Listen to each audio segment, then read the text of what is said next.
పూర్తిగా ఈ రాష్ట్రంలో ఎన్నికలు జరగబోతూ ఉన్నాయి.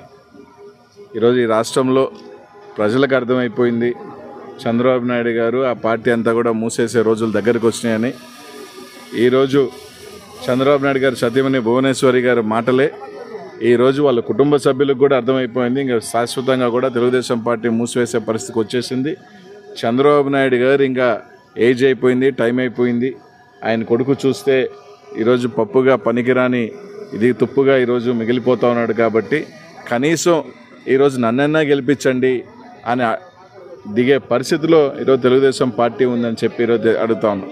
ఎట్టా లోకేష్ మాలోకం మంగళగిరిలో ఓడిపోతాడు, చంద్రబాబు నాయుడు గారికి వయసు అయిపోతుంది, సరే కనీసం నేనన్నా నిలబడతాను, నాకన్నా అవకాశం ఇవ్వండి, ఏదో గెలిచైనా సరే ఏదో ఆ కుటుంబం నుంచి ఆ పార్టీ నుంచి నేనన్నా ఎమ్మెల్యేగా అవుతాను అని చెప్పి బ్రతిమలాడుకునే పరిస్థితి ఈరోజు రాష్ట్రంలో ఉంది అంటే ఇంతకన్నా దౌర్భాగ్యమైన పరిస్థితి లేదు. ఖచ్చితంగా కూడా ప్రజలందరూ కూడా గమనిస్తాను. తప్పకుండా 2024లో ఈరోజు ఏదైతే ఈ పార్లమెంట్కి జగనన్న నన్ను నర్సరావుపేట పార్లమెంట్కి ఇన్ఛార్జ్గా ప్రకటించి ఈరోజు 7 శాసనసభ్యులు ఈ పల్నాడుకి సంబంధించి అందరూ కూడా మంచి మెజార్టీతో గెలిగిపోతూ ఉన్నారు.